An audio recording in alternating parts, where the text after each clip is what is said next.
We sold our place, bought a fixer-upper, and remodeled it by hand from the ground up. Today in this video, we're talking about 3 financial wins from this project. And in part 2, we're going to talk about 3 financial challenges, mistakes, obstacles from taking on a project like this. Let's do it. We're back.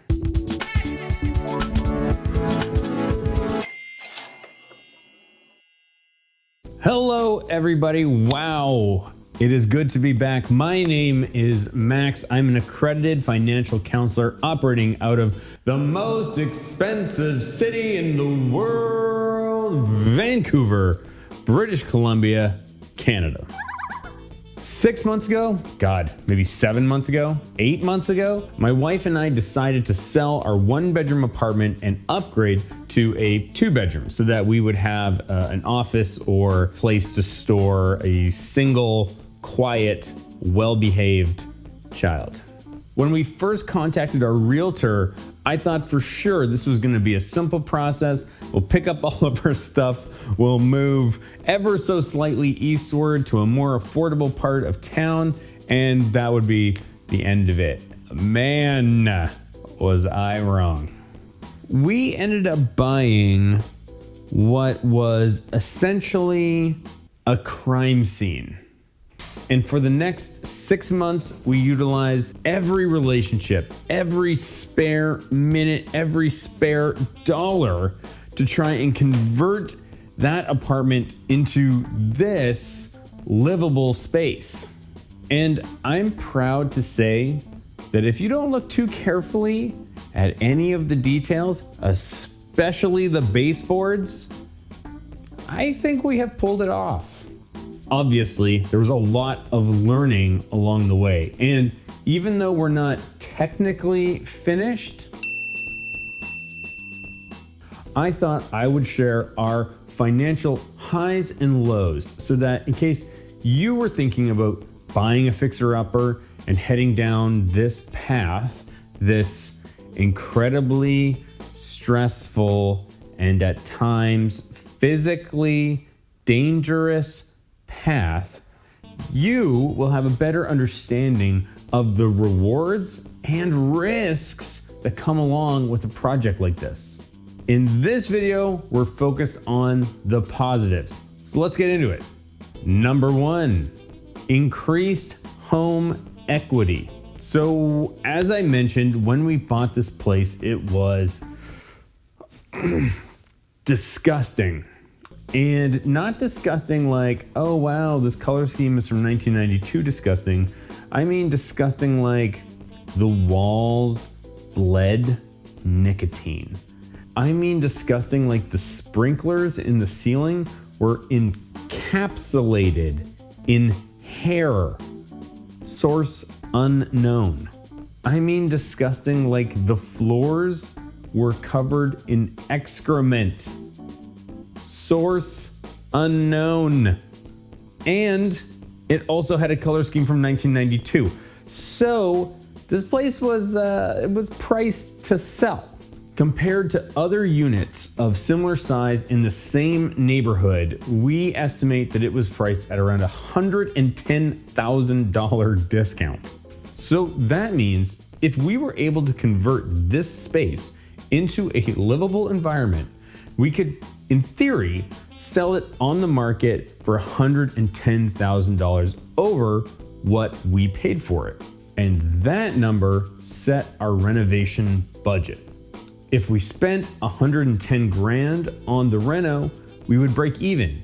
Every dollar spent under $110 grand is money earned. So how did we do? Well, after calling in every favor in the book, including living with my mother-in-law rent-free for 6 months and getting my 71-year-old father out here working every day, after donated materials, after wasted purchases, after a ridiculous amount of money spent on gas and McDonald's breakfasts, we think the whole thing ended up costing just over 60 grand, which means we earned about 50 grand on the whole process. But of course, we didn't earn $50,000 in cash. Nobody showed up with a briefcase full of 50 grand and said, congratulations. All we earned was about a 6.5% increase in home equity. And so keep this in mind, all of you first-time home buyers. Home equity does not put food on the table. It does not pay for a tropical vacation. It does not buy you 2 tickets to WrestleMania.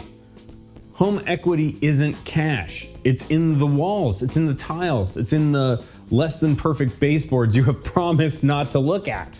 So that means we won't realize any of those gains until we sell this place. And I'll tell you the same thing I told my wife after 6 months of reno hell. We ain't ever selling this place. I'm gonna die here. I will die literally right there.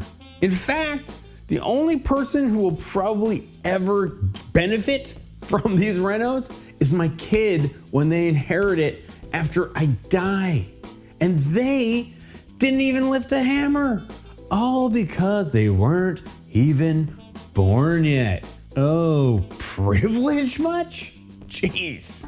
So we don't get $50,000 in cash, but there is a spreadsheet somewhere labeled Max and Wife's net worth where $50,000 has been added as a line item. And that's something, I guess, especially because of win number 2, more leverage opportunity. Before we go any deeper, I just want to take a moment to encourage you to click the like button and to hit that subscribe button as well. We've taken a bit of an extended break, but we're back now, and we're back on the content train. And we have new videos coming out all of the time. To all of my current subscribers, I just want to say thank you so much for sticking with me during the hiatus. I really appreciate it. Now let's get back to the video. When you purchase a home, the vast majority of people are going to do it with money borrowed from the bank in the form of a mortgage. When you get a mortgage, there are decisions to be made around fixed versus variable interest, repayment terms, amortization period, etc. One of the lesser known options is to pursue something called a purchase plus improvements mortgage. And that's what we got. This type of mortgage sees the bank lend you the money to purchase the property, but also lend you a second parcel of money to pay for renovations, to pay for materials, and to pay for tradespeople to come in and improve your space. Intuitively, you might think that the bank will lend you all of the money all at once, the money for the purchase and the money for improvements, so that you can now do both. But no, it doesn't quite work like that. They will lend you the money for the purchase right away, but they don't give you the money for the improvements until after the improvements have taken place, which means you must pay for the renovations out of pocket, and then the bank lends you the money for those improvements retroactively. Now, why would you want to do this? Why wouldn't you just pay for the renovations out of pocket and then not increase your debt? Isn't all debt bad? Doesn't Dave Ramsey want me to spend every waking moment of my life trying to eliminate my mortgage? You either pay her off in full or you die. Well, consider this. Yes, that improvement portion of the mortgage is debt. However, that debt isn't locked up in home equity. It's not walls and tiles and imperfect baseboards. It's cash. And in theory, that cash can be used to earn money at a rate of return that is higher than the interest on the mortgage, aka leveraged investing, aka investing with borrowed money. $20,000 of debt generating interest at 2% per year will cost you $400 in interest.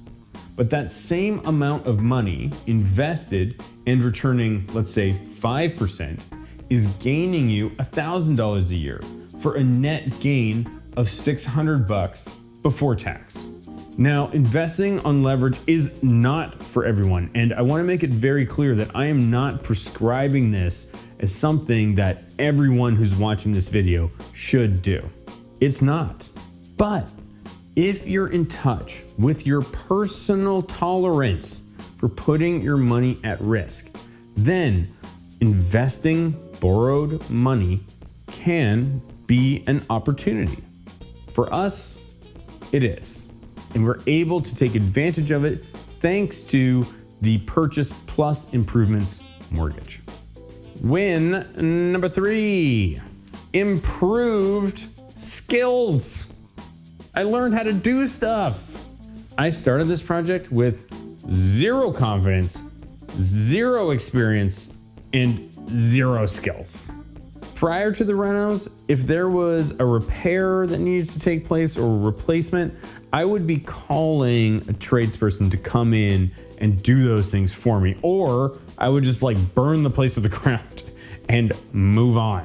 But now I look around here and there isn't a lot that could go wrong that I don't feel like I could handle. Exactly how much these new skills will save me in the future is really hard to quantify because we don't know what kind of future strife we will encounter. But I can say that drywall repair, doors, flooring, appliances, certainly painting, even some electrical and plumbing suddenly are in my wheelhouse. One popular rule of thumb is to plan for home maintenance using your square footage. So the idea is that you take the square footage of your home and for every square foot, plan to spend $1 on maintenance per year. So for this house of horrors, that would be about $850. If we assume that 50% of the cost of repairs is labor, then I think it would be reasonable to suggest that we will save about $425 per year based on the fact that I can competently do whatever needs to be done. Maybe a little bit more, maybe a little bit less. Who knows? It's hard to tell.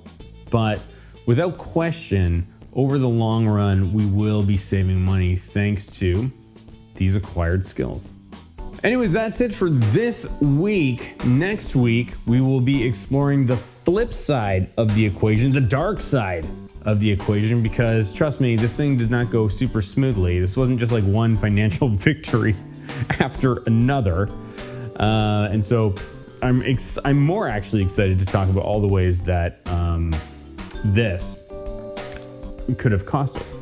And so stay tuned for that. In the meantime, if you need help with your money, if you're not sure what to do or who to trust or how to get organized, I encourage you to check out my website. I operate over Zoom, and I can basically accommodate you from wherever you may be. Yeah, and until then, I guess I'll see you next week. Oh, and don't forget to like this video. It's a very, very easy way to tell YouTube, yo, other people should watch this. Other people can get value from this video. So just click that like button. It really helps me out. Thanks very much, everybody. Peace.